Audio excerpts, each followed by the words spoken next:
and take a look at the Nets. You were at the game, Jay Will. Last night, the Nets lost to the Heat at home 106-93. And while Kyrie Irving is still not with the team for lack of COVID vaccine, there's something else missing for the Nets. The high-level productivity we are used to from one of the most prolific scorers and passers ever in James Harden.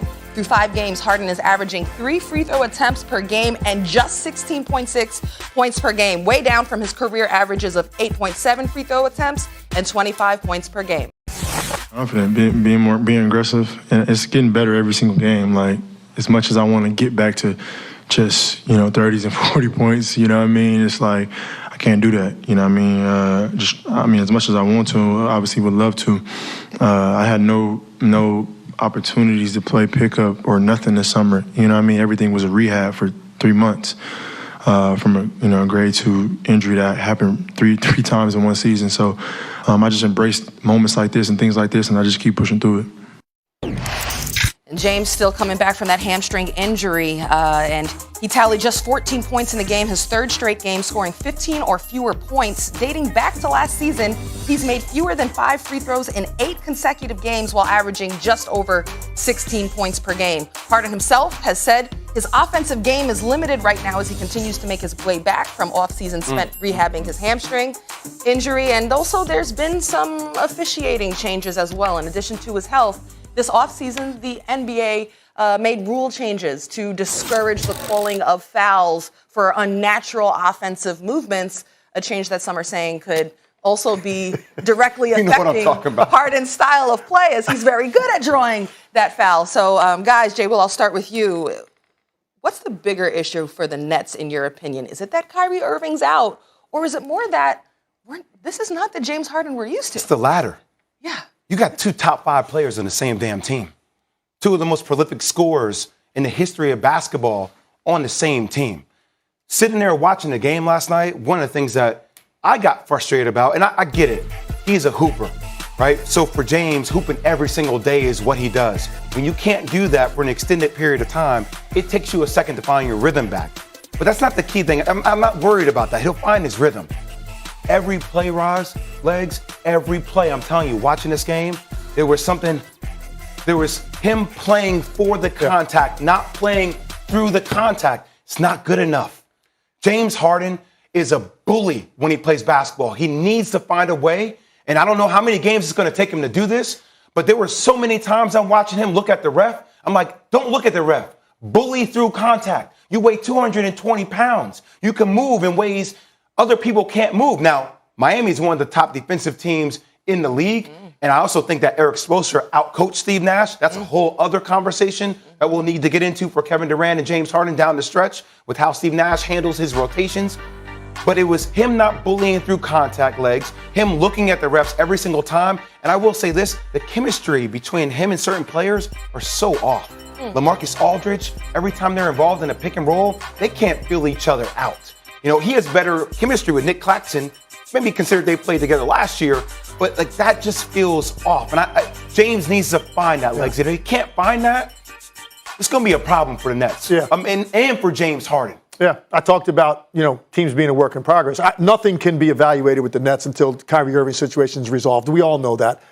We need to see those 3 guys together healthy for an extended period of time before we really know what that is, because we didn't see it last year either, okay? So that's first. As far as James Harden, two issues going on with him. And he let us in his psyche a little bit last night after the game.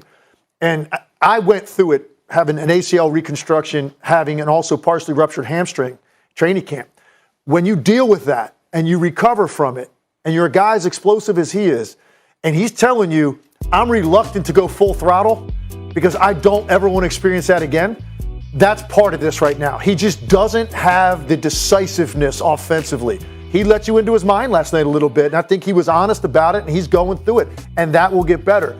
But the officiating and the way that they've changed it, there is no question it's affecting him. And even Steve Nash said early on, he thinks he's being unfairly targeted as the poster child for this rule change, in that he's also not getting calls on drives because they've just made up their mind, like, you're not getting calls. Now, I don't agree with it necessarily, but I think it is affecting James Harden in a way that he's got to focus on finishing the play when before all he was thinking about was, I know I'm about to get these free throws. Exactly. Jay Will, do you think that James Harden can adjust to these new rules? He better adjust. Yeah, he will. He's going to have to adjust. He will. I mean, but he has the body type that he doesn't need to do that. Like, if, there was an example last night. Defender had his arm out, and I saw it, right? Like, KD would catch the ball, reverse pivot, turn, jab, go. James went right to it.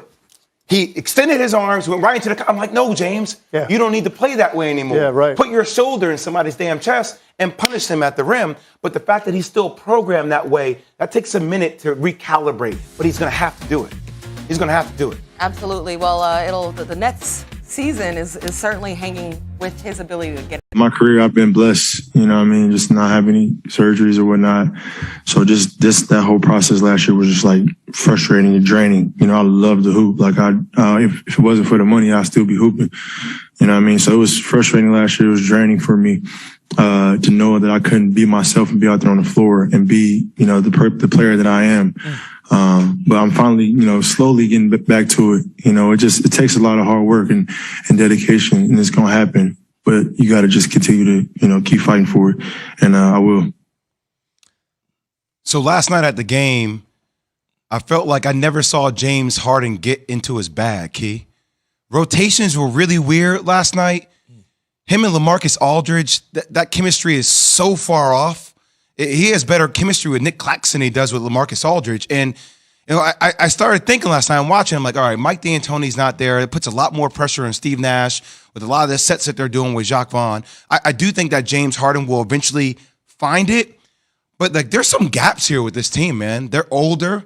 A lot of their bigs can't move the same way defensively. I just watched Miami blitz you were there. Night. You were courtside. I was last courtside. night. Miami is There's the best Jay. There's defensive Jay-Z. team. Yeah. Miami, Milwaukee Bucks are the two best defensive teams. The Knicks are probably there too in the Eastern Conference, but they swallowed them up last night. And I'm like, I wonder what this team could be with Kyrie. And that's the question you're going to start always asking. I want to James talk can about get in his Kyrie. bag. They can be there, but Kyrie is the missing piece for this team. Let's talk about Kyrie. Into the year, though. Yeah, but still, you got another 70-something games to go. That's what I'm saying. I think they'll figure it out. Yeah. But Kyrie is the missing link for them to be where they need to be. Let's talk Kyrie. Because he covers up a lot of these other issues. A lot of people, including me, noticed with Boston, without Kyrie, they seem to be at least as good as they were with him. Hold on, you're as good as Kyrie is. You lose a player like that, and if anything, maybe you get a little better.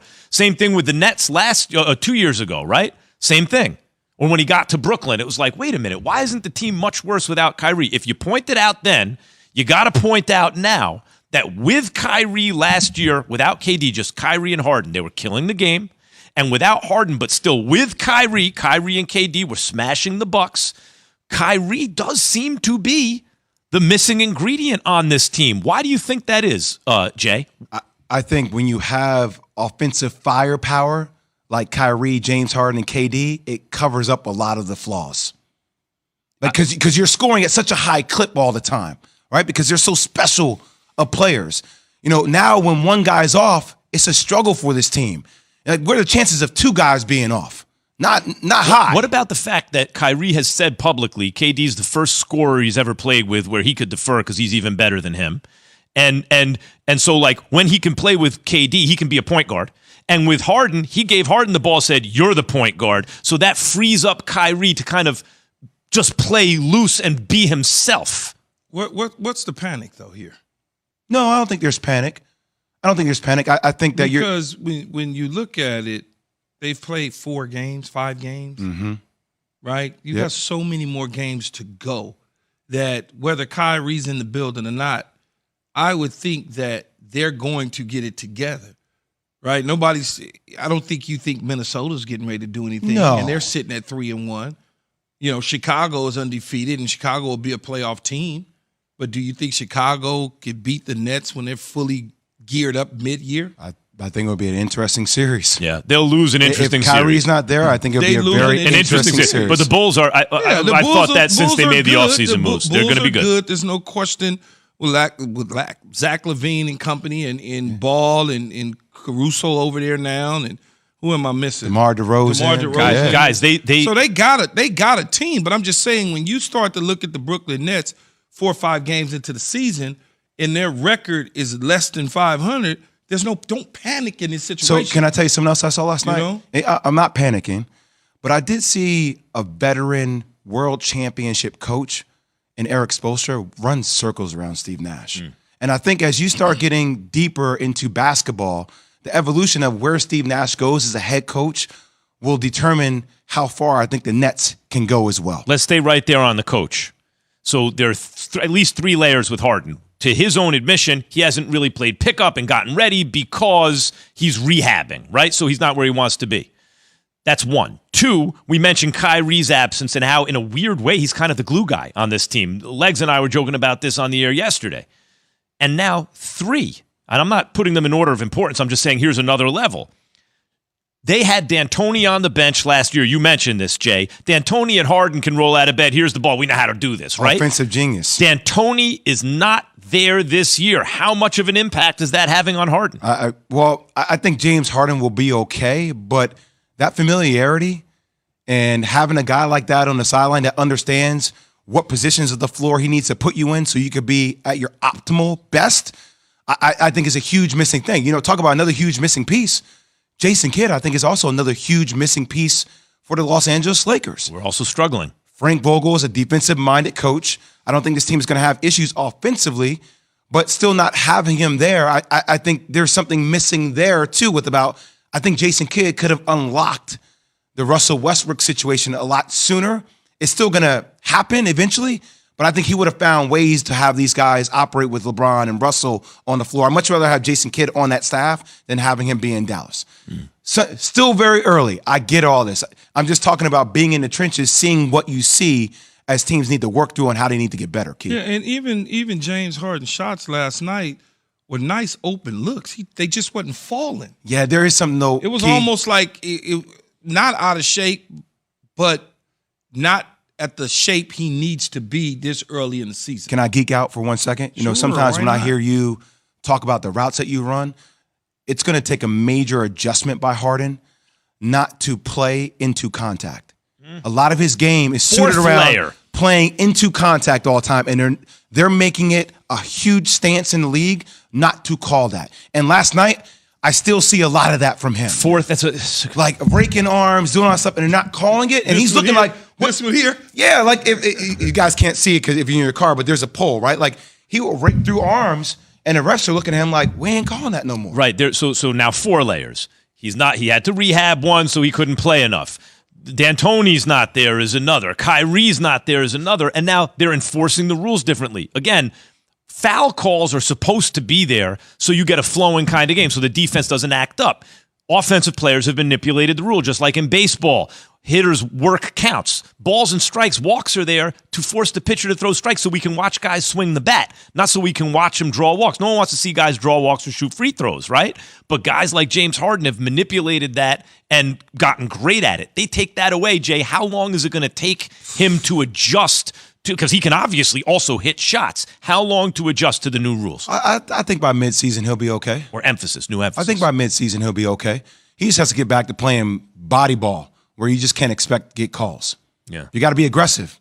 That might help him in the long run. I think it is going to help him because look, I'm going to tell you right now, sitting courtside, like when we all go to a game, like he has Key's body, yo. Yeah. Hold on, man. No, but like Key, like if you ever meet Keyshawn Johnson, you see him like, damn, he's 6'4", 6'5", like you are solid. Like James Harden is a solid individual. And then some. So if he could play nowadays. Yeah, I mean, and he's still playing in shape, but he can power through a lot of stuff. And I think he needs to get back to that power. You know, it's funny because even when we talk about his play, like James Harden, there have been so many instances where I'm like, in the playoffs, we're like, what just happened? A lot of times to me, it seems like instead of looking to hit the shot, I'm going to get the call. I'm going to go to the line. Why not? It's a higher percentage shot. To the call. And if maybe it helps him in the long run because he's like, no, because he can shoot.